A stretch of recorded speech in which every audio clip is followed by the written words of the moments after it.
شروع ہو رہی ہے تاکہ مقصد کی باتیں، ضروری باتیں ہو جائیں۔ ہماری اس مجلس کے دو حصے ہوں گے، عشاء تک اور پھر عشاء کے بعد تھوڑا سا وقت ہوگا، تقریباً 10 سوا 10 بجے تک انشاءاللہ تعالی ہم فارغ ہو جائیں گے۔ اس لیے آپ حضرات شروع سے آخر تک بیٹھیں، آخر میں ضروری مسائل بھی بیان ہوں گے۔ سب سے پہلے میں تمہیدی باتیں اور عمرہ کا طریقہ بیان کروں گا، اس کے بعد مولانا مفتی ضیاء الرحمن صاحب حج کا طریقہ بیان کریں گے، اور اس کے بعد تقریباً اذان کے بعد تھوڑا سا وقت ہوگا 15-20 منٹ، اس میں مولانا مفتی یونس صاحب جنایات بیان کریں گے جو کام احرام کی حالت میں جائز نہیں ہوتے، اور عشاء کے متصل بعد 10-15 منٹ ڈاکٹر شاہد صاحب ہیں، وہ ضروری میڈیکل کی باتیں بتائیں گے، اور اس کے بعد تقریباً 15-20 منٹ مولانا مفتی عبدالغنی صاحب ہیں، وہ معمولات مدینہ آپ حضرات کے سامنے بیان کریں گے۔ اور جو ہمارے مہمان باہر سے آئے ہیں، ساتھیوں نے اللہ ان کو جزا خیر دے، ان کے لیے کھانے کا بھی اہتمام کیا ہے۔ اور اسی طرح ہمارے ایک ساتھی نے مفتی عبدالسخاوی صاحب دامت برکات، ان کی کتاب ہے حج کا طریقہ قدم بقدم، وہ مہیا کی ہے۔ جتنے بھی حضرات ہیں آپ ایک ایک کتاب اپنے ساتھ لے لیں اور اس کا مطالعہ کر لیں، اور ساتھ ساتھ رکھیں۔ رنگوں میں اس کو سمجھایا گیا ہے، فرض ہے، واجب ہے یا کیا ہے، آپ کے پاس ساتھ ہونا چاہیے ہر وقت۔ بہت ہی آسان ہے، وہ کتاب آپ لوگ لازمی وصول کر لیں، آخر میں انشاءاللہ تقسیم کریں گے، آپ حضرات بھی پھر لے لیں۔ اس میں رنگوں کے ذریعے سے ہر بات سمجھائی گئی ہے، تو یہ ہر لازمی آپ لوگوں کے پاس ہونی چاہیے۔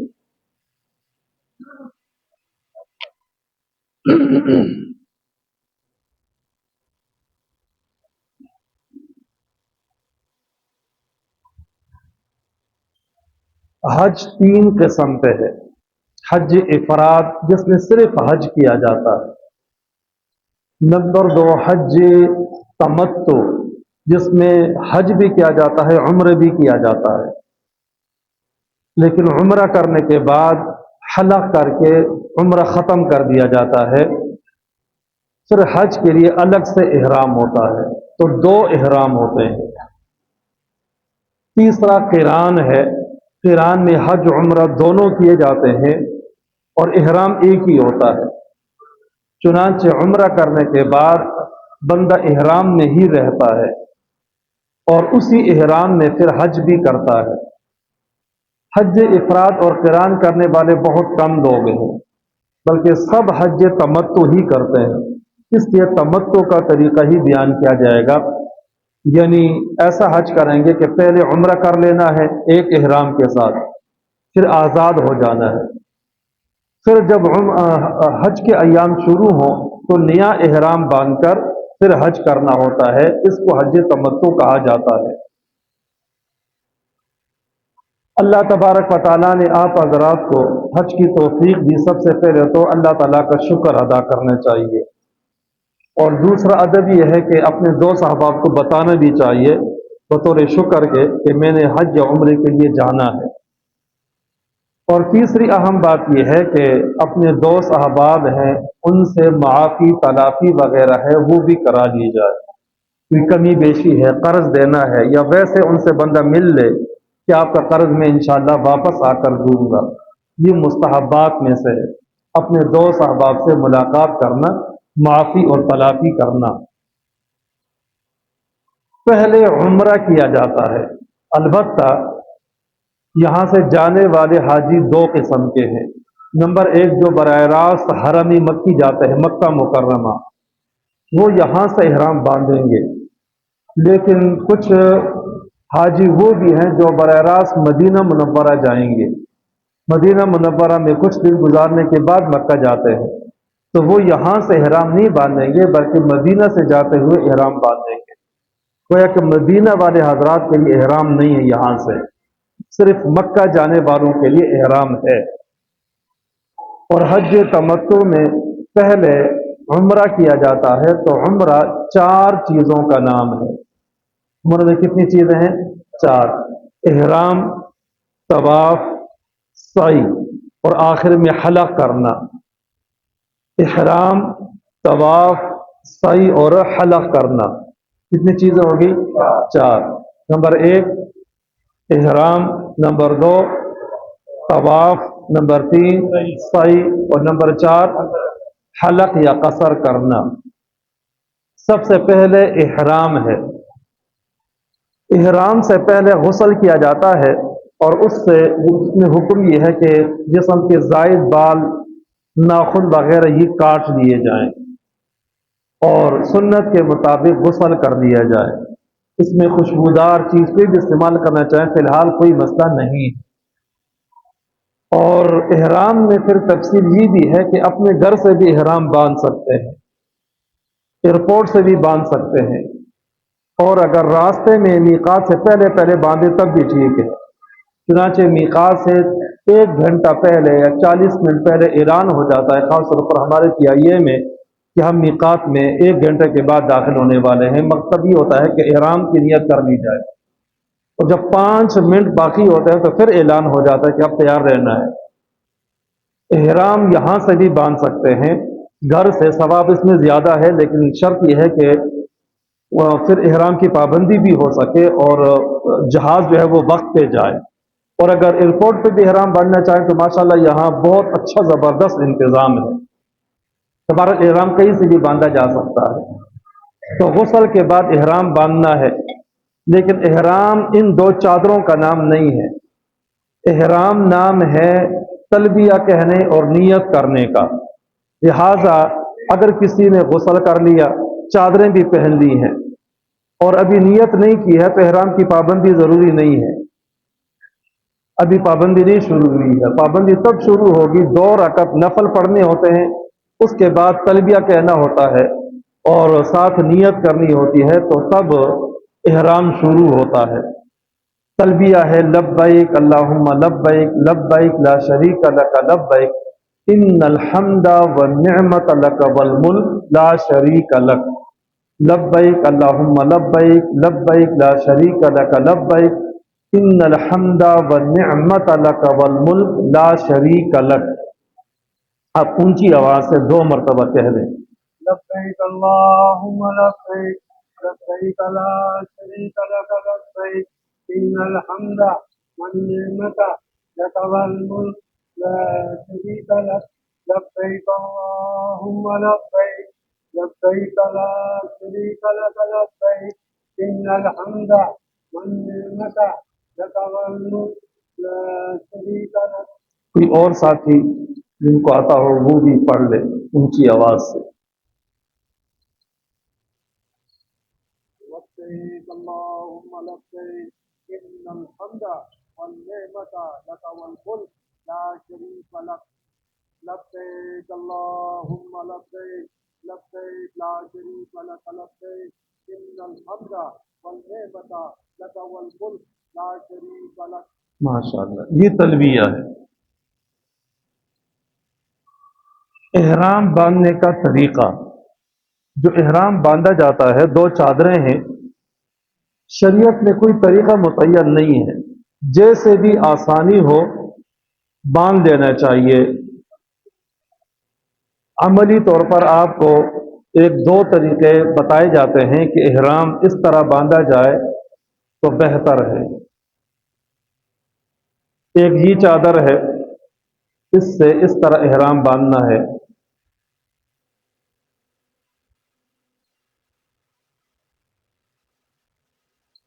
یہاں احرام باندھتے ہوئے پاؤں ذرا کشادہ کر دینے ہیں تاکہ احرام میں بھی کشادگی آ جائے۔ یہ اس کا طریقہ ہے۔ اس کے اوپر یہ بیلٹ باندھ دی جاتی ہے۔ اس بیلٹ میں پیسے رکھنے، پاسپورٹ وغیرہ یہ چیزیں بھی رکھی جا سکتی ہیں، یہ اسی مقصد کے لیے ہے۔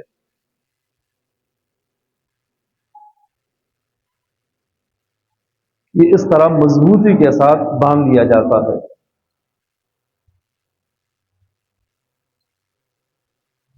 اس کے کھلنے کا امکان نہیں رہتا. اور دیہات میں آپ نے دیکھا ہوگا کہ چادر کو یوں موڑ کر باندھ لیتے ہیں، تو اس میں بھی کوئی حرج نہیں ہے. کسی بھی طریقے سے باندھ دیں ٹھیک ہے، اس میں شرعاً کوئی طریقہ متعین نہیں ہے. یوں اس کے اوپر یوں چادر اوپر لے لینی ہے. یہ دو چادریں ہو گئی ہیں. جب نیت کر لی تو نیت کرنے کے بعد مرد حضرات کے لیے حکم یہ ہے کہ سر ننگا ہوگا، سلا ہوا کپڑا پہننا جائز نہیں ہے، خوشبو استعمال کرنا جائز نہیں ہے، ناخن بال وغیرہ کاٹنا جائز نہیں ہے، جن کی تفصیل آ جائے گی. خاص طور پر جو پاؤں ہیں، جوتا ہے، جوتے میں بہت خیال رکھنا ہے. جوتے میں صرف یہی جوتا ہی استعمال کرنا چاہیے، یہ جو جس کو ہوائی چپل کہتے ہیں. یہ جو اس کی دھاری سی بنی ہوئی ہے یہ بھی موٹی نہیں ہونی چاہیے، اس لیے کہ ضروری ہے کہ جو پاؤں ہے درمیان کی جو ہڈی ہے آپ لوگ دیکھ رہے ہیں یہ بھی کھلی ہونی چاہیے. یہ جو دو ٹخنے ہیں یہ بھی کھلے ہونے چاہیے، اور یہ جو پچھلا حصہ ہے یہ بھی کھلا ہو، اور پھر نیچے یہ ایڑی والا حصہ یہ بھی کھلا ہو. 5 جگہ کھلی ہونی چاہیے. یہ تب بھی ممکن ہے جبکہ اس طرح کا جوتا استعمال کیا جائے.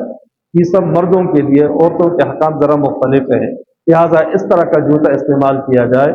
جو عام جوتے بنے ہوئے ہوتے ہیں جو باندھے جاتے ہیں تو ان میں عام طور پر غلطی ہو جاتی ہے، لہٰذا اس کا خیال رکھا جائے. اور یہ آسانی کے لیے اس طرح ساتھ جو ہے وہ اسی طرح ہی ڈالنا چاہیے. اس میں سامان وغیرہ رکھا جاتا ہے اس بیگ میں، یوں ہی اگر ڈال دیں گے تو اس میں آسانی رہے گی، مضبوط ہوگا، گرنے کا خطرہ نہیں ہوتا. ایک طرف یوں ڈال دیں یا ہاتھ میں پکڑ لیں تو گرنے کا خطرہ ہوتا ہے. یہ احرام ہوا. جب تلبیہ کہہ دیا گیا تو احرام کی پابندیاں شروع ہو گئی. اب اس کے بعد خوشبودار کھانا بھی نہیں پینا چاہیے، اور ایسا صابن بھی نہیں استعمال کرنا چاہیے کہ جس میں خوشبو ہو. سادہ صابن اپنے پاس رکھنا چاہیے. خواتین کے لیے طریقہ یہ ہے، خواتین متوجہ ہو جائیں گی، ان کو وہاں عملی طور پر طریقہ سکھایا جا رہا ہے.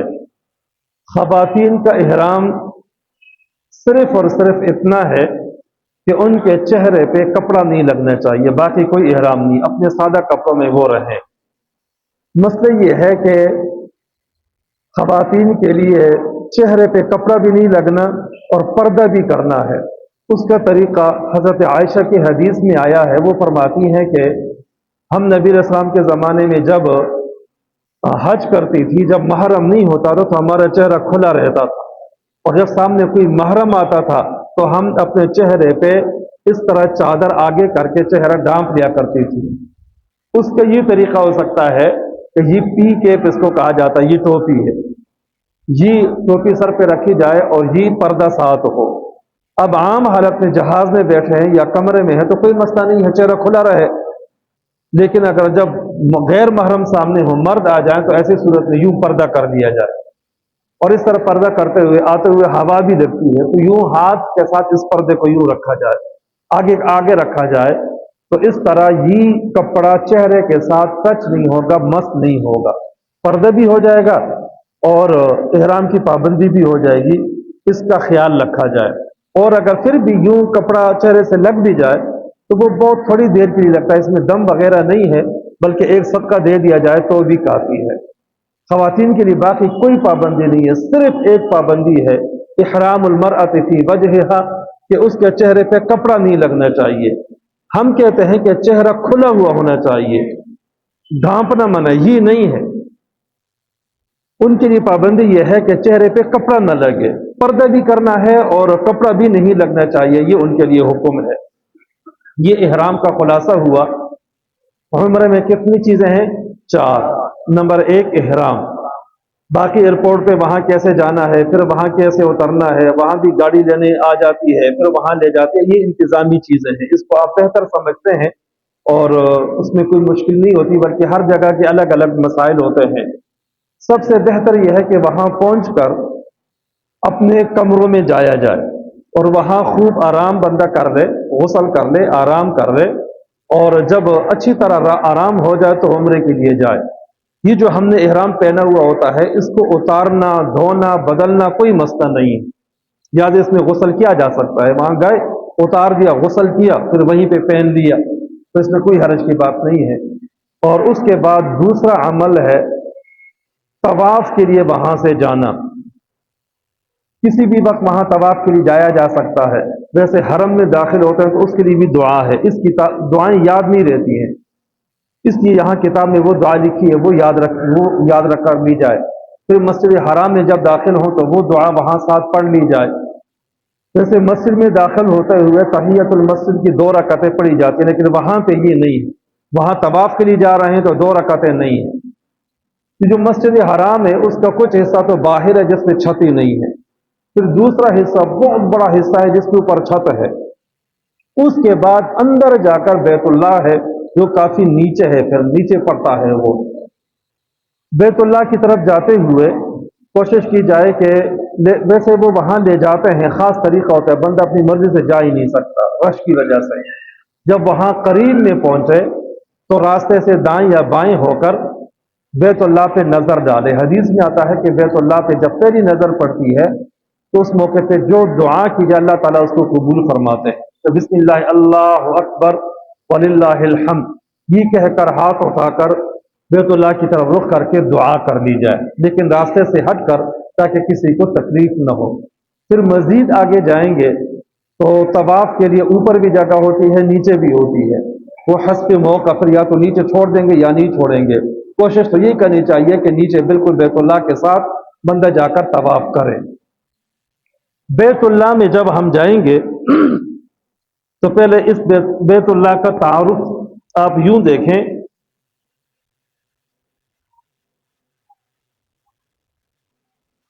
یہ بیت اللہ ہے، اس کے 4 کونے ہیں، یہ کونا سب سے اہم ہے، اس کو حجر اسود کا کونا کہا جاتا ہے، یہ حجر اسود ہے۔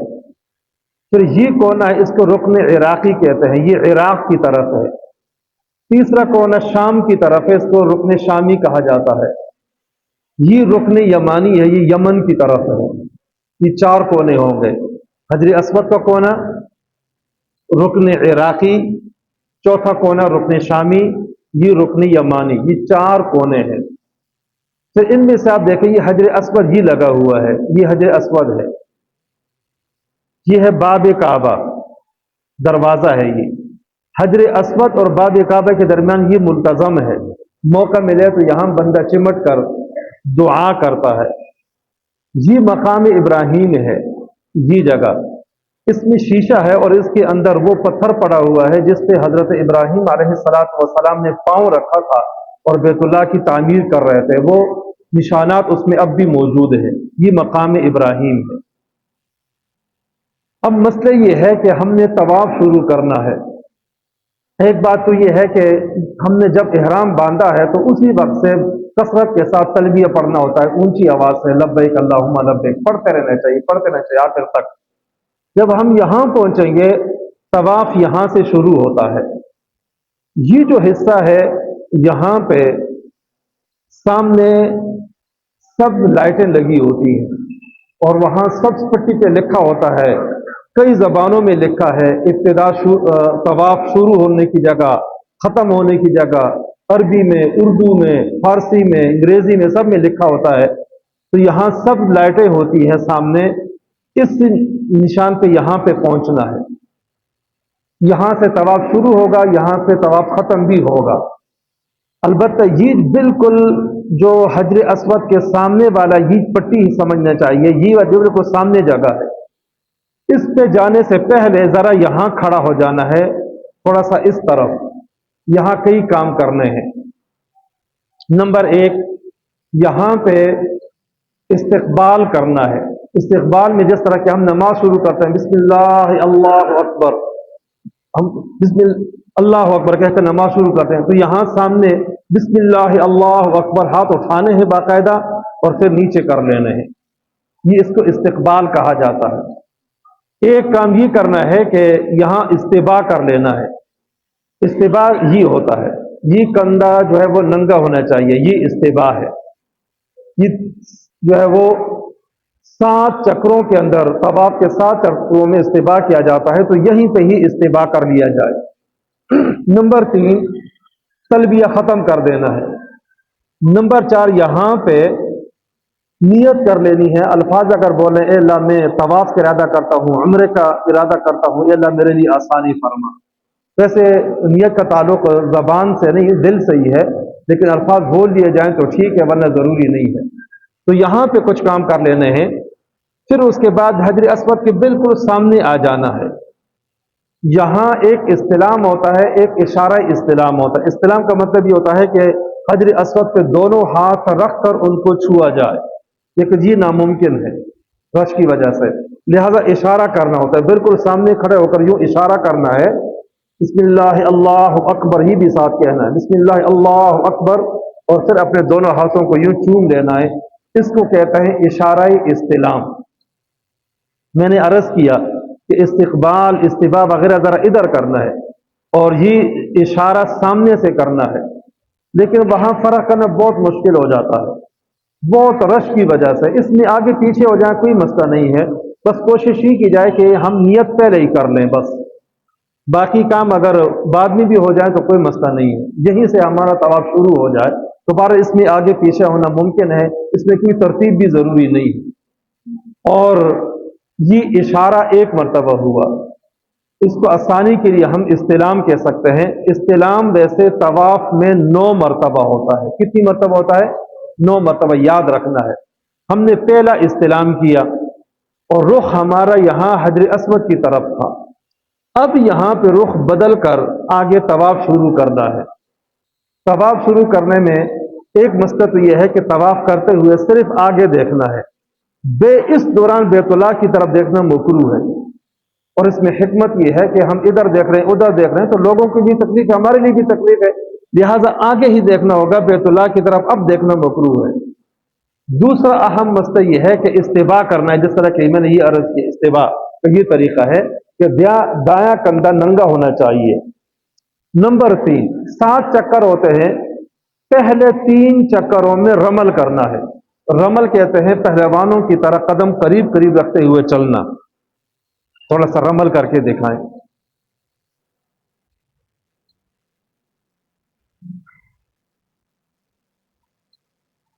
یوں چلنا ہوتا ہے، نہ تیز نہ آہستہ، بلکہ تھوڑا تھوڑا جو ہے وہ قدم قریب قریب پہلوانوں کی طرح جو ہے وہ چلنا، جیسے آسانی ہو، پنجوں پہ چلیں یا اس طرح چلیں، لیکن عام طور پر پنجوں پہ وہ زیادہ ہو جاتا ہے، اس طرح ہو جاتا ہے جی۔ اور یہ رمل یاد رکھنا ہے صرف 3 چکروں میں ہے۔ استباع ہے نا کندھا ننگا کرنا، یہ 7 میں ہے، کندھا ننگا ہوگا 7 چکروں کے اندر، اور رمل جو ہوگا وہ کتنے میں ہوگا؟ 3 میں ہوگا، پہلے 3 میں ہوگا۔ یہاں سے شروع کیا، یہاں آئے، پھر یہاں آئے، 3 میں ان میں رمل ہے، بعد میں رمل نہیں ہے۔ بندہ بھول جاتا ہے، اگر بھول کر باقی میں کر لیا مسئلہ کوئی نہیں ہے، لیکن خیال کرنا چاہیے اپنی طرف سے۔ ایک اہم بات یہ کہ جب ہم یہاں سے یوں طواف کریں گے، ایک تو حتیم کے اندر سے جانا منع ہے، لیکن بندہ جا ہی نہیں سکتا، بیان کرنے کی ضرورت ہی نہیں ہے، وہ ہر وقت رش ہوتا ہے، بڑی مشکل سے بندہ آگے پہنچ جاتا ہے، تو حتیم کے باہر سے جانا چاہیے۔ دوسرا اہم مسئلہ یہ ہے کہ یہاں پہ کوئی بھی دعا، ایک دعا حدیث سے ثابت ہے، وہ ہے رکن یمانی، اس کونے سے لے کر حجر اسود تک کا جو کونا ہے، اس دوران ایک دعا پڑھنی ہے، ربنا آتنا فی الدنیا حسنہ وفی الآخرۃ حسنہ وقنا عذاب النار۔ اس کے علاوہ کوئی دعا مسنون نہیں ہے، لہٰذا آتے جاتے ہوئے کوئی تلاوت کرنا چاہے کر سکتا ہے، درود پڑھنا چاہتا ہے پڑھ سکتا ہے، ذکر کرنا چاہے کر سکتا ہے، لیکن اصل دعا ہے، اور دعا اپنے الفاظ میں کرنی چاہیے، اولاد کے لیے، رزق کے لیے، عمر میں جو بھی دعائیں ہیں دعا کرنا چاہیے، اور اپنے الفاظ میں۔ وہ جو بہت سارے لوگوں نے وہاں پہ کتابیں اٹھائی ہوتی ہیں، اس میں سے دعا پڑھ رہے ہوتے ہیں، یہ کوئی مناسب طریقہ نہیں ہے، دعا اپنے الفاظ میں ہی کہنا چاہیے۔ اب یہاں سے پہلا چکر شروع ہوا، ہم نے استلام کر لیا ہے، یوں جانا ہے اور رمل کرتے ہوئے یہاں واپس یہاں آ جانا ہے۔ ویسے رکن یمانی میں استلام کا ہے، لیکن وہ ممکن نہیں ہے، اس لیے یوں سمجھے کہ وہاں استلام ہے ہی نہیں۔ یہاں اگر وہ دعا یاد رہے ربنا آتنا جو ہم نماز میں پڑھتے ہیں تو وہ پڑھ لیں یہاں تک۔ اب یہ ایک چکر پورا ہوا، اب پھر یہاں پہ اشارہ استلام کرنا ہے، پھر دوسرا چکر ہوگا، جب یہاں پہنچیں گے تو پھر تیسرا، چوتھا، پانچواں، چھٹا، ساتواں چکر یہاں پہ مکمل ہوگا، ہمارے 8 استلام ہو جائیں گے۔ وہ کس طرح؟ شروع میں ایک استلام ہوا، پھر ہر چکر میں 7 چکروں میں سے ہر چکر میں استلام ہوا تو کتنے ہو گئے؟ 8 ہو گئے، 8 استلام ہو گئے ہیں۔ اب یہاں واپس آئے ہیں تو ہمارے استلام پورے ہو چکے ہیں، 7 چکر بھی پورے ہو چکے ہیں۔ اب اس کے بعد ویسے مسئلہ تو یہ لکھا ہے کہ مقام ابراہیم کے یہاں آ جائیے، مقام ابراہیم ہے، اس کے پیچھے یہاں کھڑا ہو اور اس طرح نماز پڑھے کہ مقام ابراہیم سامنے ہو، سامنے بیت اللہ ہو، مستحب ہے، لیکن وہاں یہ ممکن نہیں ہوتا ہے۔ کہیں بھی اگر جگہ مل جائے نا، بلکہ مطاف میں جگہ ہی نہیں ملے گی، کہیں گے باہر جا کر جو ہے نا وہ نفل پڑھے، اس لیے کس میں کوئی پابندی نہیں ہے، کہیں بھی جگہ مل جائے 2 رکعت نفل پڑھنی ہے۔ اس کے بعد مسئلہ یہ لکھا ہے کہ ملتزم پہ آ کر دعا کرے، زمزم کا پانی پی لے، لیکن یہ کوئی ضروری نہیں ہے، ملتزم پہ بندہ آ ہی نہیں سکتا، اور خاص طور پر جب احرام میں ہو تو یہاں خوشبو بھی لگی ہوتی ہے، لہٰذا آپ نے یہ بات یاد رکھنی ہے کہ 2 رکعت نفل پڑھنے ہیں، بس کہیں بھی جگہ مل جائے۔ اس کے بعد یہ طواف ہمارا مکمل ہو گیا، تیسرا عمل کرنا ہے، سائی کے لیے جانا ہے، پھر یہاں پہ اشارہ استلام کرنا ہے۔ اگر 2 رکعت نفل سے پہلے بھی استلام کر لیں، کیونکہ وہ باہر نکال دیتے ہیں، پھر واپس نہیں آ سکتے، تو یہیں سے جاتے ہوئے اشارہ استلام کر لیں اور سائی کے لیے جائیں، اور باہر جا کر 2 رکعت پڑھ لیں تب بھی ٹھیک ہے، ترتیب ضروری نہیں ہے۔ تو اشارہ کتنی مرتبہ ہوا؟ 9 مرتبہ ہو گیا، شروع میں 1 مرتبہ، طواف کے 7 چکروں میں 1 مرتبہ، اور 1 مرتبہ سائی کے لیے، یہ 9 مرتبہ اشارہ استلام ہو گیا۔ اس کے بعد یہیں سے جب نکلتے ہیں تو آگے لکھا ہوتا ہے مسعی، مسعی اس طرف ہے، بلکہ اردو میں بھی لکھا ہوتا ہے کہ سائی کی جگہ اس طرف ہے، تو اسی پہ آگے جانا ہے۔ آگے جو ہے وہ تیسرا عمل شروع ہونا ہے صفا اور مروہ کا، جس کو صفا مروہ ہم کہتے ہیں، جس کو سائی کہا جاتا ہے۔ صفا اور مروہ 2 پہاڑیاں ہیں، ایک پہاڑی اس طرف ہے، دوسری آگے ہے مروہ، صفا مروہ۔ صفا سے سائی شروع کرنی ہے، مروہ پہ 1 چکر ہونا ہے۔ جب ہم صفا پہ پہنچیں گے تو ایک تو سائی اوپر ہوتی ہے، وہاں اوپر منزل میں بھی ہوتی ہے، نیچے بھی ہوتی ہے، جو زمینی منزل ہے وہاں پہ سائی کی جو جگہ ہے صفا شروع جہاں سے کرنی ہے، وہاں سے بیت اللہ بالکل نظر آتا ہے، درمیان میں جگہ خالی ہے، بیت اللہ نظر آتا ہے، تو وہیں کھڑے ہو کر بیت اللہ کی طرف رخ کر کے ہاتھ اٹھا کر دعا کرنی ہے کہ اے اللہ میں صحیح کرنے لگا ہوں، میرے لیے آسانی فرما۔ اگر یہ آیت یاد ہو ان الصفا والمروہ من شعائر اللہ، تو یہ بھی پڑھ لی جائے اور وہیں پہ دعا کر لی جائے، اور اس کے بعد وہاں سے پھر سائی شروع کر دینی ہے۔ ایک طرف سے جانا ہے، دوسری طرف سے آنا ہے۔ طواف میں یہاں سے واپس یہاں تک آئیں، یہ 1 چکر ہے، لیکن سائی میں ایسا نہیں ہے، سائی میں صفا سے مروہ تک 1 چکر ہے، مروہ سے واپس آئیں یہ دوسرا چکر ہے، پھر تیسرا، پھر چوتھا، اس طرح 7 چکر لگانے ہیں۔ صفا سے شروع کریں گے اور مروہ پہ انتہا ہوگی، وہاں پہ ختم ہو جائے گا۔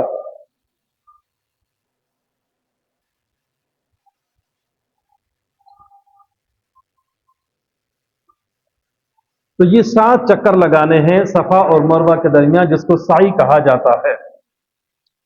سعی میں بھی کوئی خاص دعا نہیں ہے، اپنے الفاظ میں کوئی بھی دعا کی جا سکتی ہے۔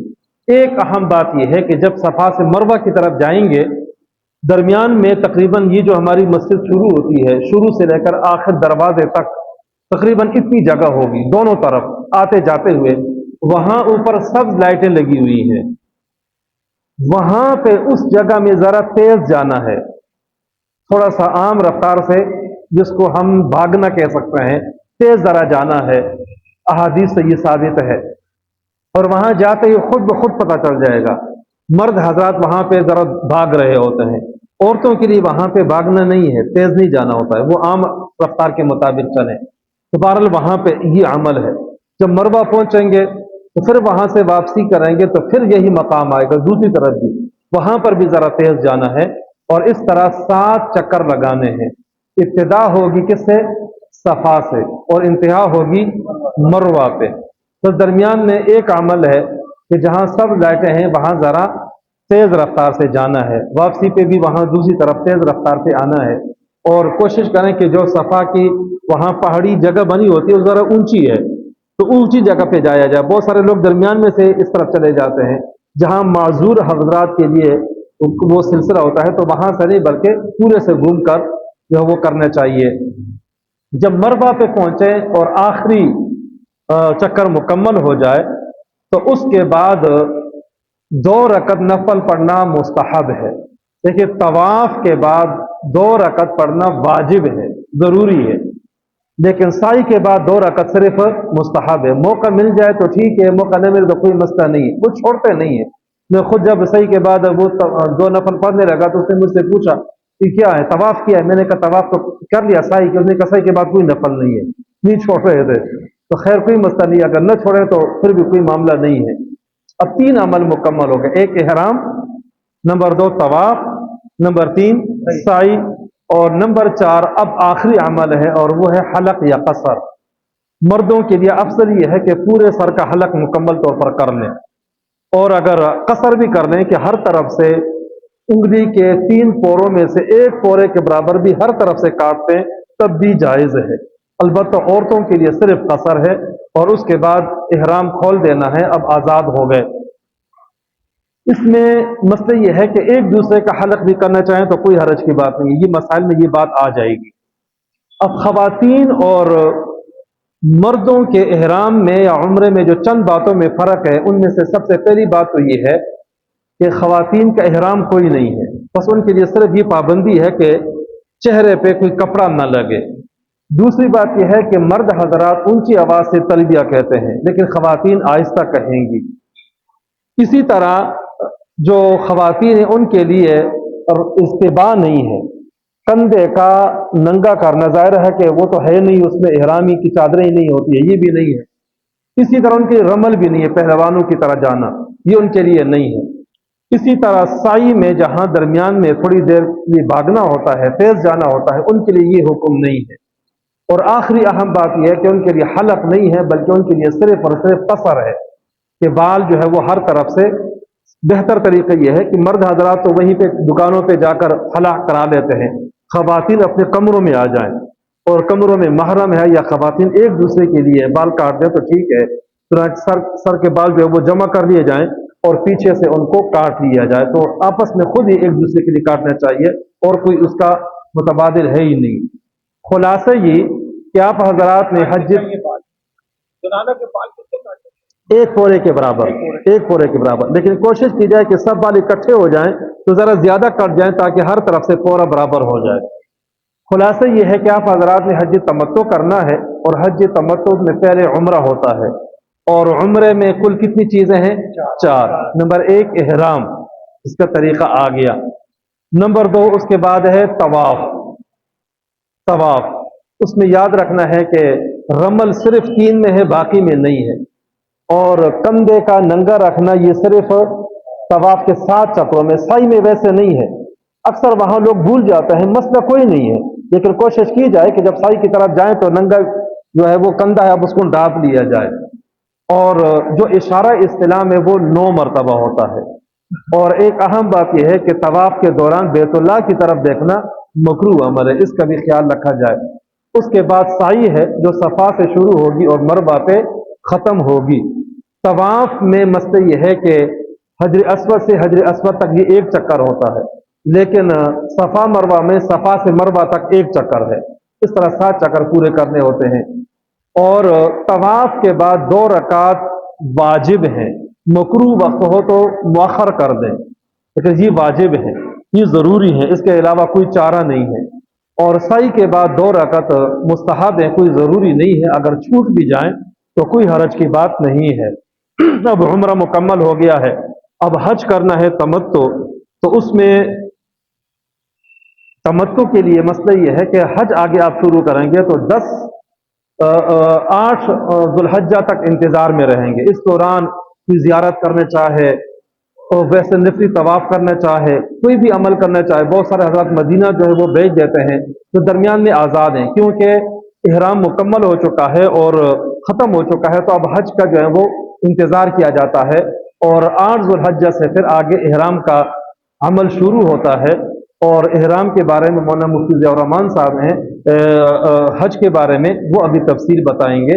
اس کے بعد مفتی یونس صاحب ہیں، وہ جنایات حج کچھ بتلائیں گے، اور سوال و جواب کی نشست آخر میں ہو جائے گی۔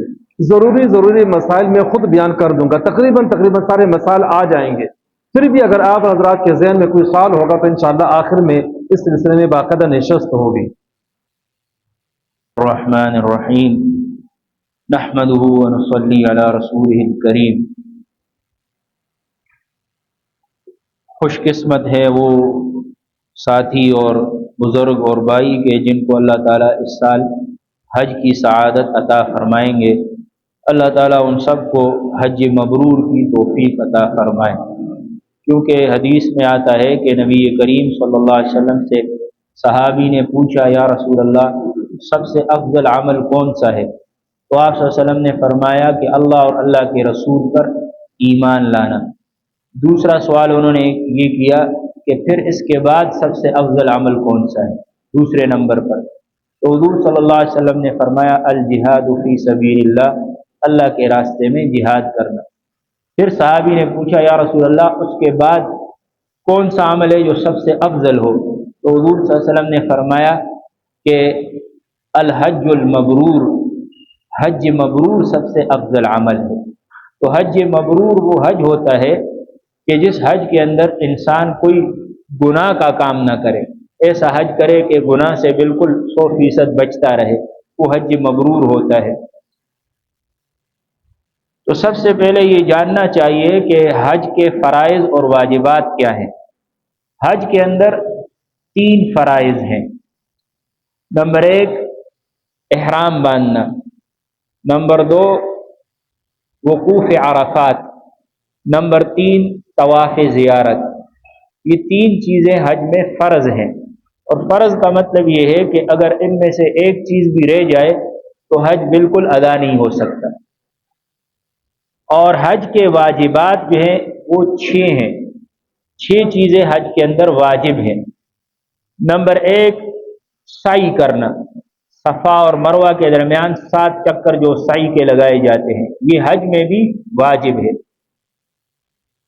نمبر 2 وقوف مزدلفہ، 10 ذی الحجہ کو صبح صادق سے لے کر طلوع آفتاب تک تھوڑے سے وقت کے لیے مزدلفہ کے میدان میں ٹھہرنا واجب ہے۔ نمبر 3 رمی کرنا، یعنی جمرات پر کنکریاں مارنا۔ نمبر 4 جو شخص حج تمتع یا قران کر رہا ہے اس کے لیے قربانی کرنا، یہ واجب ہے۔ نمبر 5 حلق یا قصر کرنا، یہ بھی واجب ہے۔ اور نمبر 6 طواف وداع، یہ بھی واجبات حج میں سے ہے۔ واجب کا حکم یہ ہوتا ہے کہ اگر کوئی آدمی واجب چھوڑ دے تو حج تو ہو جاتا ہے لیکن اس کے اوپر دم لازم ہو جاتا ہے۔ دوسری بات یہ ہے کہ حج کی بنیادی طور پر 3 قسمیں ہیں، جیسے کہ حضرت مفتی ریاض محمد صاحب دعوت برکاتہم العالیہ نے آپ کے سامنے بیان بھی کر دیا ہوگا۔ نمبر 1 حج افراد۔ حج افراد کا طریقہ یہ ہے کہ آپ میقات سے صرف حج کا احرام باندھیں اور جا کر پھر حج کے ایام میں حج ادا کر لیں۔ نمبر 2 حج قران۔ حج قران یہ ہے کہ میقات سے یا اپنے وطن سے حج اور عمرہ دونوں کا احرام باندھ لیں اور جا کر پہلے عمرے کے افعال کریں اور اس کے بعد پھر عمرے کے بعد حلق یا قصر نہ کریں بلکہ اسی طرح احرام میں رہیں اور پھر حج کے ایام میں حج کے اعمال کر لیں۔ نمبر 3 حج تمتع۔ حج تمتع کا طریقہ یہ ہے کہ میقات سے انسان عمرے کا احرام باندھ لے اور پھر عمرہ کے اعمال مکمل کر لے اور اس کے بعد پھر حلق یا قصر کر کے احرام کو کھول دے۔ جب احرام کھول دے تو اس کے بعد پھر مکہ مکرمہ میں رہتے ہوئے انسان کو کثرت سے طواف کا عمل کرنا چاہیے، اس لیے کہ طواف ایسا عمل ہے کہ جو صرف اور صرف بیت اللہ میں ہو سکتا ہے اور کسی جگہ نہیں ہو سکتا۔ اور جب 8 ذی الحجہ آ جائے تو 8 ذی الحجہ کے بعد اب حج کے اعمال اور ایام شروع ہو جائیں گے۔ تو یہ جاننا چاہیے کہ حج کے 5 دن ہوتے ہیں، بنیادی طور پر حج کے 5 ایام ہیں۔ نمبر 1 8 ذی الحجہ، نمبر 2 9، نمبر 3 10، نمبر 4 11 اور نمبر 5 12۔ یہ 5 ایام اعمال حج کے لیے شریعت نے مقرر فرمائے ہیں۔ اس لیے جو آدمی تمتع کے لیے مکہ مکرمہ میں ٹھہرا ہوا ہے، تو جب 8 ذی الحجہ کا دن آ جائے گا تو 8 ذی الحجہ کو یا اس سے ایک دن پہلے یعنی 7 ذی الحجہ کو حج کا احرام باندھ لے، اور حج کا احرام وہاں مکہ مکرمہ ہی سے باندھنا پڑے گا۔ مستحب یہ ہے کہ آپ غسل وغیرہ کر لیں اور وہ تمام اعمال جو مفتی صاحب نے تفصیل سے بتائے ہیں احرام باندھنے کے، وہ تمام اعمال ادا کریں، اور غسل وغیرہ کر کے احرام کے کپڑے پہن لیں اور جا کر مسجد حرام کے اندر ایک نفلی طواف کر لیں، اور اس کے بعد پھر 2 رکعت نفل احرام کی نیت سے ادا کریں، اور اس کے بعد پھر احرام کے لیے نیت کرے اور یہ کہے کہ اللہم انی ارید الحج فیسرہ لی وتقبلہ منی، اے اللہ میں حج کا ارادہ کرتا ہوں، اس کو میرے لیے آسان بنا دے اور میری طرف سے قبول فرما لے۔ اور پھر تلبیہ کہے لبیک اللہم لبیک لبیک لا شریک لک لبیک ان الحمد والنعمت لک والملک لا شریک لک۔ تو تلبیہ جو ہی کہہ دے گا اور نیت احرام کی کر لے گا تو احرام میں داخل ہو جائے گا۔ اب 8 ذی الحجہ کو حج کے اعمال شروع ہو جائیں گے۔ تو سب سے پہلا عمل یہ ہے 8 ذی الحجہ کو کہ حاجی مکہ مکرمہ سے منا روانہ ہوں گے۔ مستحب اور افضل تو یہ ہے کہ جب 8 ذی الحجہ کو، جس کو یوم الترویہ کہتے ہیں، سورج طلوع ہو جائے اور اس کی روشنی پھیل جائے تو اس وقت حاجی مکہ سے منا کی طرف روانہ ہوں۔ لیکن وہاں کے جو معلمین ہوتے ہیں تو وہ پہلے سے ہی حاجیوں کو راتوں رات روانہ کر دیتے ہیں، تو انتظامی مجبوری کی بنا پر ان کی بات کو ماننا انسان کی مجبوری ہوتی ہے، کیونکہ رش ہوتا ہے بہت زیادہ، اور اگر نہ جائے گا تو بعد میں پریشانی ہوگی۔ اس لیے ان کے ساتھ ہی اگر چلا جائے تو گنجائش ہے، اس میں کوئی حرج کی بات نہیں ہے۔ اور جب منا روانہ ہو تو بار بار تلبیہ کہے، یعنی بلند آواز سے لبیک اللہم لبیک کہے۔ جب بھی تلبیہ کہے بہتر یہ ہے کہ 3 مرتبہ تلبیہ کہے، اور مردوں کے لیے بلند آواز سے تلبیہ کہنے کا حکم ہے۔ جب قافلے ایک دوسرے کے ساتھ ملے تو اس وقت بھی تلبیہ کہے، جب کسی چڑھائی پر چڑھے تو تلبیہ کہیں، جب آپ کی گاڑی روانہ ہو تو اس وقت بھی تلبیہ کہیں، اور اسی طرح جب نماز پڑھ لیں تو نماز کے بعد بھی تلبیہ کا حکم ہے۔ 3 دفعہ بلند آواز سے تلبیہ لبیک اللہم لبیک یہ کہنا چاہیے۔ جتنی آپ زیادہ تلبیہ کا اہتمام کریں گے تو اتنا آپ کا حج زیادہ ثواب والا ہوگا، کیونکہ حضور صلی اللہ علیہ وسلم نے فرمایا افضل الحج العج والسج، کہ سب سے افضل حج وہ ہے کہ جس میں 2 باتیں ہوں، ایک یہ ہے کہ اس میں کثرت سے تلبیہ ہو، اور دوسرا یہ ہے کہ اس میں قربانی کا جانور ذبح کیا جائے۔ تو ان 2 باتوں کا اہتمام کرنا چاہیے۔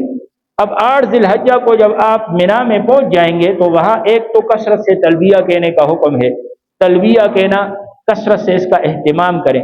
پھر 8 ذی الحجہ کو منا میں اور کوئی خاص عمل نہیں ہے حج کا، بس ایک عمل ہے جو مسنون ہے، وہ یہ ہے کہ 8 ذی الحجہ کی ظہر، عصر، مغرب، عشاء اور 9 ذی الحجہ کی فجر کی نماز منا کے اندر ادا کرنا یہ مسنون اور مستحب ہے۔ اس کا اہتمام کرنا جو ہے سنت طریقہ ہے، اور منا میں رہتے ہوئے کثرت سے تلبیہ، قرآن پاک کی تلاوت، ذکر، اذکار، ان چیزوں میں آپ جو ہے اپنا عمل، اپنے اوقات لگائیں۔ اور اگر موقع ہو، قریب ہو تو مسجد خیف جو ہے، جو منا کے اندر ایک مسجد ہے، اس میں نماز کا اگر موقع ملے تو وہاں نماز ادا کرنے کی کوشش کریں، کیونکہ اس مسجد میں انبیاء کرام نے نمازیں پڑھی ہیں، اور حضور نبی پاک صلی اللہ علیہ وسلم نے وہاں نمازیں ادا فرمائی ہیں۔ خاص طور پر جو بیچ میں ایک حصہ ہے وہاں حضور صلی اللہ علیہ وسلم نماز کثرت سے پڑھا کرتے تھے۔ اس لیے وہاں آپ نماز ادا کریں۔ اس کے بعد پھر 9 ذی الحجہ کا دن آ جائے گا۔ 9 ذی الحجہ میں بہتر اور افضل تو یہ ہے کہ جب سورج نکل آئے اور سورج کی روشنی جبل سبیر کے اوپر جو ایک پہاڑ ہے پڑ جائے تو اس کے بعد مینا سے آپ عرفات کی طرف روانہ ہوں۔ لیکن انتظامی طور پر معلمین حضرات آج کل راتوں رات ہی روانہ کر دیتے ہیں، اور بعض اوقات پھر آدمی کو فجر کی نماز مینا میں نہیں ملتی بلکہ جا کر فجر کی نماز عرفات میں لوگ پڑھتے ہیں۔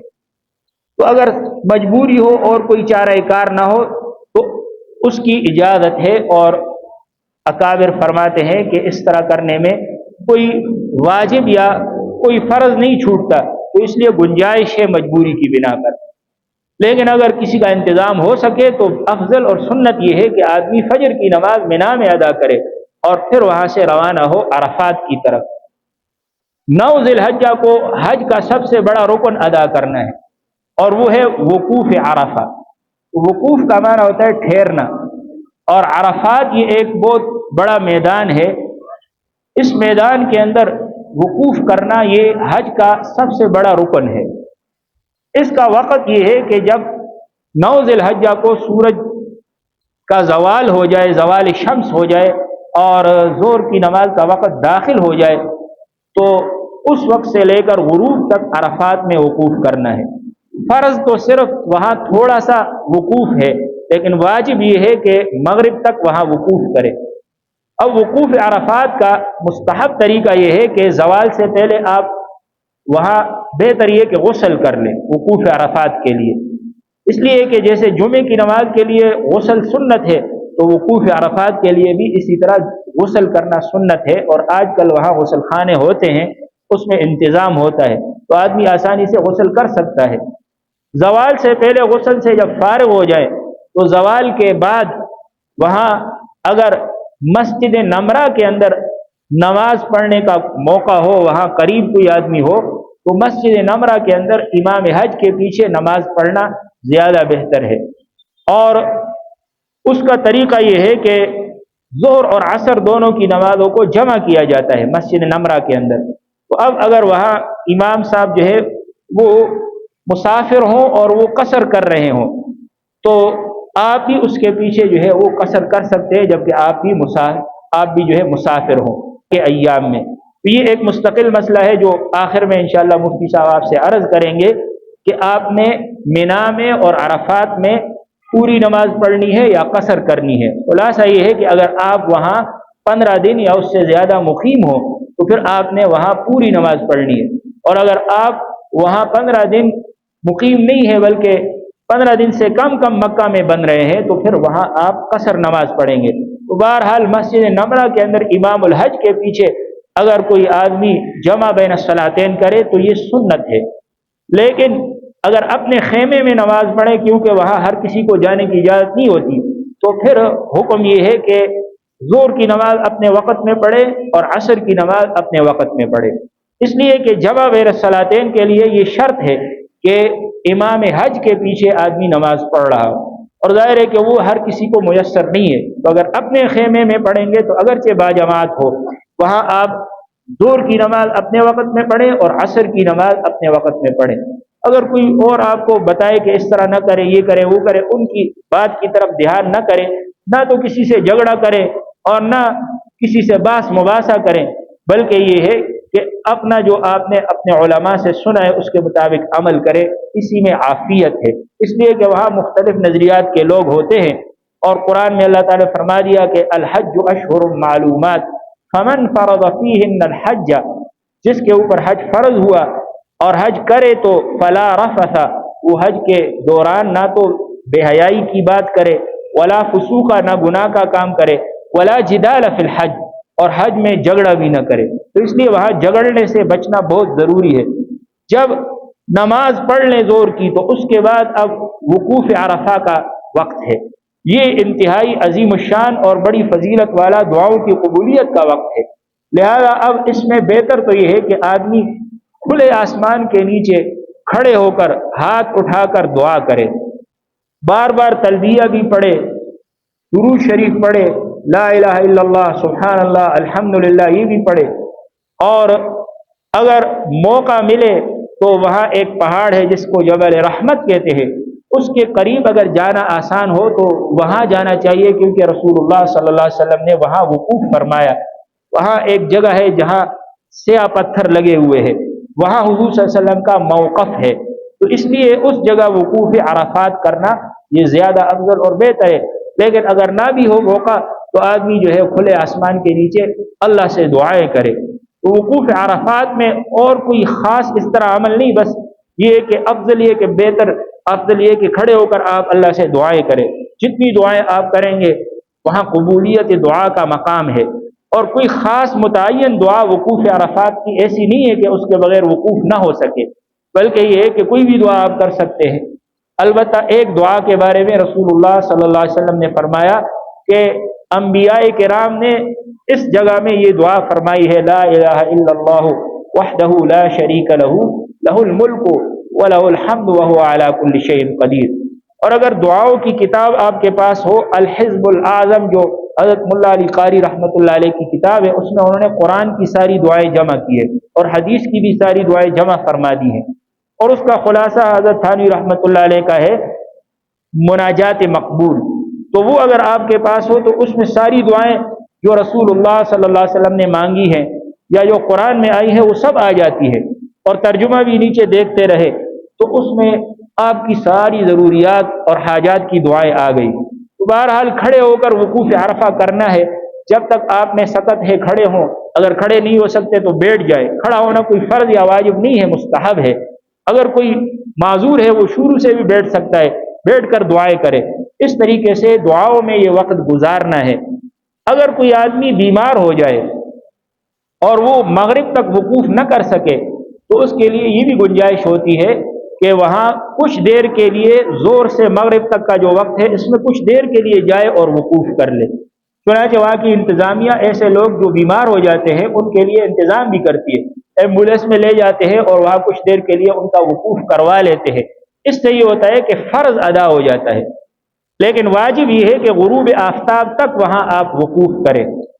اور اگر آپ خیمے میں نماز پڑھ رہے تو عصر کی نماز اپنے وقت کے اوپر ادا کریں، ساتھ ہی اگر جمع ہو تو وہ جماعت کے ساتھ عصر کے وقت میں عصر کی نماز ادا فرمائیں، اور غروب تک وہاں اہتمام کے ساتھ ٹھہرے اور اللہ سے دعائیں کرے۔ جب سورج غروب ہو جائے تو سورج کے غروب ہونے کے بعد اب ہم سب نے وہاں سے عرفات کے میدان سے روانہ ہونا ہے مزدلفہ کی طرف۔ اگر کوئی آدمی غروب شمس سے پہلے وہاں سے نکل گیا عرفات کے میدان میں جو حدود مقرر ہے وہاں سے نکل گیا تو اس پر لازم ہے کہ واپس آ جائے، اس لیے کہ اس پر پھر دم لازم ہو سکتا ہے۔ دم کا معنی ایک جانور لازم ہوگا ذبح کرنا، اس لیے غروب کے بعد وہاں سے نکلے۔ اگر آپ عرفات کے میدان میں درمیان میں ہو اور غروب سے پہلے روانہ ہو جائیں تو یہ بھی جائز ہے، کیونکہ جب غروب ہوگا تو آپ پھر وہاں کے حدود سے آگے نکل جائیں گے۔ وقوف عرفہ میں ایک مسئلہ یہ بھی سمجھنے کا ہے کہ باقی تو سارا میدان ایسا ہے کہ اس میں وقوف جائز ہے، لیکن عرفات کے میدان میں ایک جگہ ہے کہ جس کو بطن عرنا کہا جاتا ہے، اور وہ جگہ ہے کہ مسجد نمرہ کی جو مغربی طرف دیوار ہے تو اس کے ساتھ ہی متصل ایک جگہ ہے، وہاں وقوف کرنا جائز نہیں ہے، اس سے منع کیا گیا ہے۔ وہاں وقوف کے بارے میں بورڈ بھی لگا ہوتا ہے کہ یہاں آپ نے وقوف نہیں کرنا۔ تو بہرحال وقوف عرفات میں بہتر یہ ہے کہ آپ قبلہ رخ ہو کر اللہ سے دعائیں کریں، اور قبلہ رخ ہونا آج کل تو وہ جو بڑا ٹاور ہے جس پر گڑی ہے وہ نظر بھی آتی ہے وہاں سے عرفات سے بھی، اگر وہ نظر نہ بھی آئے تو وہاں بورڈ لگے ہوتے ہیں کہ اس طرف قبلہ ہے، تو آپ اس طرف رخ کر کے جو ہے وقوف عرفات فرمائیں، اور اس میں اللہ سبحانہ و تعالی سے اپنے لیے امت مسلمہ کے لیے بالخصوص فلسطین کے مظلوم مسلمانوں کے لیے کثرت سے دعائیں فرمائے۔ جب سورج غروب ہو گیا تو اب مزدلفہ کی طرف روانہ ہونا ہے۔ اب مغرب کی نماز عام حالات میں یہ حکم ہے کہ آپ مغرب کی نماز جلدی پڑھیں، تعجیل افضل ہے، لیکن آج اللہ سبحانہ و تعالیٰ کا حکم یہ ہے کہ مغرب کی نماز آپ نے نہیں پڑھنی، یہاں عرفات میں بھی نہیں پڑھنی، راستے میں بھی نہیں پڑھنی، بلکہ حکم یہ ہے کہ مغرب کی نماز جا کر مزدلفہ میں ادا کرنی ہے اور وہ عشاء کے وقت میں پڑھنی ہے۔ تو اس لیے وقوف عرفات کے دوران بھی تلبیہ کثرت سے بلند آواز سے کہنا چاہیے. پھر جب مزدلفہ روانہ ہو تو تلبیہ کثرت سے بلند آواز سے کہا جائے. اور مزدلفہ کے اندر ایک پہاڑ ہے جس کا نام مشعر حرام ہے. فَإِذَا أَفَضْتُم مِّنْ عَرَفَاتٍ فَاذْكُرُوا اللَّهَ عِندَ الْمَشْعَرِ الْحَرَامِ. اللہ نے فرمایا جب تم عرفات سے واپس لوٹو تو اللہ کو یاد کرو مشعر حرام کے قریب. تو وہ جو پہاڑ ہے اگر اس کے قریب آپ کو جگہ ملے تو زیادہ افضل اور بہتر ہے، لیکن اگر نہ ملے تو پھر کسی بھی جگہ آپ پڑاؤ ڈال سکتے ہیں مزدلفہ کے میدان میں. اب مزدلفہ کے میدان میں جب آپ پہنچ جائے تو وہاں پھر جمع بین الصلاتین کرنا پڑے گا. وہ یہ ہے کہ مغرب اور عشاء کی جو نماز ہے دونوں کو اکٹھا کرنا. عرفات کے میدان میں جو جمع بین الصلاتین ہے وہ واجب نہیں ہے بلکہ وہ محض سنت ہے، اور اس کے لیے کچھ شرائط ہیں کہ حج کا احرام ہو اور 9 ذی الحجہ کا دن ہو اور امام الحج کے پیچھے آپ نماز پڑھیں. لیکن مزدلفہ کا جو جمع بین الصلاتین ہے تو اس کا حکم یہ ہے کہ یہ ہر حال میں واجب ہے، چاہے آپ جماعت کے ساتھ نماز پڑھیں، چاہے اکیلے نماز پڑھیں، چاہے امام الحج کے پیچھے پڑھیں یا اپنے طور پر جماعت کرائیں، یہ ہر حال میں واجب ہے. اور اس کا طریقہ یہ ہے کہ ایک اذان اور ایک اقامت کے ساتھ دونوں نمازیں پڑھنی ہیں. پہلے مغرب کی نماز پڑھنی ہے 3 رکعتیں، اس کے بعد سنتیں نہیں پڑھنی بلکہ فوراً بعد اب اقامت کی ضرورت نہیں ہے. جو امام ہے وہ یا اکیلے بھی اگر آپ پڑھ رہے ہو تو تب بھی پھر عشاء کی نماز پڑھنی ہے. اگر مسافر ہے 2 رکعت، اگر مقیم ہے 4 رکعت پڑھنی ہے. اس کے بعد پھر آپ سنتیں اور وتر وغیرہ ادا کر لیں. تو اس طریقے سے یہ جمع بین الصلاتین کرنا مزدلفہ کے اندر شرعاً واجب ہے، اس کا اہتمام کرنا چاہیے. پھر مزدلفہ کی رات میں کچھ آرام کرنا یہ سنت ہے رسول اللہ صلی اللہ علیہ وسلم کی، اور مزدلفہ کے میدان میں رات گزارنا یہ مسنون ہے. اور وقوف مزدلفہ جس کا وقت 10 ذی الحجہ کو صبح صادق کے بعد شروع ہوگا تو یہ شرعاً واجب ہے، اور بلا عذر اس کا چھوڑنا جائز نہیں ہے. اگر چھوڑ دیا تو پھر ایک دم لازم ہوگا، یعنی بکری لازم ہوگی. البتہ خواتین کے لیے، اسی طرح بوڑھوں کے لیے اور بچوں کے لیے مزدلفہ کے وقوف کو چھوڑنا جائز ہے. اگر انہوں نے بغیر عذر کے بھی چھوڑ دیا، یعنی بیماری نہیں ہے پھر بھی چھوڑ دیا، تو ایسی صورت میں ان کے ذمے کوئی دم وغیرہ لازم نہیں ہے. بہرحال مزدلفہ میں رات آدمی اللہ کی عبادت میں گزارے. جب صبح صادق ہو جائے تو اب صبح صادق کے بعد عام حالات میں تو افضل یہ ہے کہ فجر کی نماز کو آدمی مؤخر کرے، اسفار میں پڑھے. لیکن اس دن حکم یہ ہے کہ فجر کی نماز صبح صادق کے فوراً بعد پڑھی جائے، اندھیرے میں تعجیل افضل ہے. لہذا اب جو ہی صبح صادق ہو جائے تو اس کے بعد جو ہے وہ آذانیں کہی جائے اور فجر کی نماز ادا کی جائے. یہ بات یاد رکھیں کہ مزدلفہ کے میدان میں عام طور پر جو معلمین ہوتے ہیں وہ رات ہی کو لوگوں کو کہتے ہیں کہ یہاں سے منا روانہ ہو جاؤ، اور آوازیں لگاتے ہیں جمرات جمرات جمرات. بعض لوگ مسئلے سے ناواقف ہوتے ہیں، وہ رات ہی کو وہاں سے چل پڑتے ہیں. تو اگر راتوں رات وہاں سے چل پڑے اور صبح صادق کے بعد نہیں ٹھہرے تو پھر آپ کا ایک واجب رہ جائے گا، دم لازم ہوگا. اس لیے ان کی بات نہیں ماننی چاہیے. اور صبح صادق ہونے کے بعد طلوع آفتاب تک یہ جتنا وقت ہے یہ وقوف مزدلفہ کا وقت ہے. اس میں تھوڑے سے وقت کے لیے ٹھہرنا واجب ہے. اگر آپ نے نماز وہاں پڑھ لی فجر کی تو تب بھی واجب ادا ہو گیا. لیکن سنت یہ ہے کہ انسان وہاں اتنا ٹھہرے کہ طلوع آفتاب میں سورج نکلنے میں 2 رکعت نماز کا وقت باقی رہ جائے. تو 2 رکعت نماز ہم 3-4 منٹ میں ہی پڑھتے ہیں، تو 3-4 منٹ یا زیادہ سے زیادہ 5 منٹ پہلے آدمی وہاں سے روانہ ہو جب سورج نکلنے میں 5 منٹ باقی ہوں. اب اس دن میں یعنی 10 ذی الحجہ کا دن یہ سب سے زیادہ مصروف ترین دن ہے، اور اس دن حج کے سب سے زیادہ اعمال ادا کرنے ہیں. اس لیے اب ایک عمل تو یہ واجب ادا کر لیا وقوف مزدلفہ. اس کے بعد پھر دوسرا عمل یہ کرنا ہے کہ سیدھا جمرات پر جانا ہے. بہتر یہ ہے کہ آدمی جب عرفات جائے تو اپنے ساتھ سامان تھوڑے سے تھوڑا لے جائے. وہاں سامان کی اتنی ضرورت نہیں پڑتی. ویسے آدمی جو ہے خوفزدہ ہوتا ہے کہ ہو سکتا ہے ہمارا احرام خراب ہو جائے گا، تو بعض لوگ بہت سے احرام لے جاتے ہیں اور بہت سی چیزیں لے جاتے ہیں، جس کی وجہ سے پھر وہ پریشان ہوتے ہیں۔ تو اب تھوڑا سا سامان ہو جو آپ پیچھے بیگ میں لٹکا دیں، جب آپ مزدلفہ سے فارغ ہوں تو سیدھے ٹرین کے اوپر یا بسوں کے اوپر جیسے انتظام ہو، سیدھا آدمی جمرات پر جائے، یعنی جہاں شیطان کو کنکریاں ماری جاتی ہیں۔ اور مستحب یہ ہے کہ مزدلفہ کے میدان سے کنکریاں مارنے کے لیے آپ کنکریاں چن لیں۔ کنکریاں ایسی چنی جائے کہ جو کھجور کی گٹھلی کے برابر ہو یا لوبیا یا چنے کے دانے کے برابر ہو، اور ایسی کنکریاں نہ ہو کہ بڑے پتھر کو آپ توڑ کر چھوٹے چھوٹے بنا لیں، بلکہ جو عام قدرتی کنکریاں ہیں تو اس طرح کی کنکریاں جو ہے آپ چن لیں، اور بہتر یہ ہے کہ اس کو دھو لیا جائے۔ اب اس میں یہ ہے کہ پہلے دن 7 کنکریاں مارنی ہے، دوسرے دن 21، تیسرے دن 21، چوتھے دن بھی اگر ٹھہرنا ہو تو 21۔ تو اس کے مطابق آدمی اتنی کنکریاں یا اس سے کچھ زیادہ کنکریاں تھیلی میں ڈال لے۔ اور جب 10 ذی الحجہ کو یہاں سے روانہ ہوں گے تو سب سے پہلا عمل یہ کرنا ہے کہ 3 جمرات ہیں، یعنی 3 ستون بنے ہوئے ہیں، پہلے کو جمرہ اولا کہتے ہیں، دوسرا جمرہ وسطیٰ اور تیسرا جمرہ عقبہ۔